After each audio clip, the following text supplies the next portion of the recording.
Well, this, I mean, Honorable Chief Minister calling Honorable Prime Minister elder brother is a very good practice. But unfortunately, this elder brother has given nothing to Telangana. There was 0 rupees given to the budget in Telangana, and that time the Chief Minister never reacted, Telangana Chief Minister. Now he is calling the Prime Minister elder brother. This only exposes the political nexus of both BJP and Congress party. We've always been trying to highlight this fact that BJP and Congress constantly are working against the interest of Telangana. Now they're come out in open.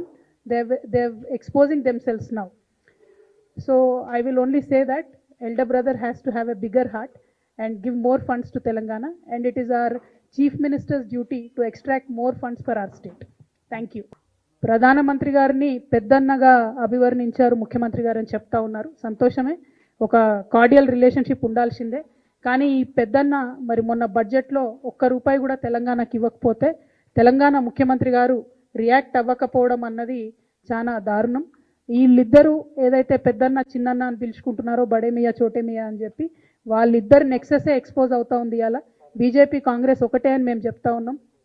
Telangana ప్రజల హక్కుల కోసం మాట్లాడేది పోరాడేది కేసీఆర్ గారే అని మేము నిరంతరం చెప్తున్నాం. ఇవాళ అదే నిజమైంది. ఒక్క రూపాయి ఇవ్వనటువంటి ఆయన మీకు పెద్దన్న ఎట్లయితాడో, తెలంగాణ ప్రజల మీద ఆలోచన చేయనటువంటి వ్యక్తి మీకు పెద్దన్న ఎట్లయితాడో మీరు తెలంగాణ ప్రజలకు చెప్పాల్సిందిగా ముఖ్యమంత్రి గారిని మేము డిమాండ్ చేస్తా ఉన్నాం.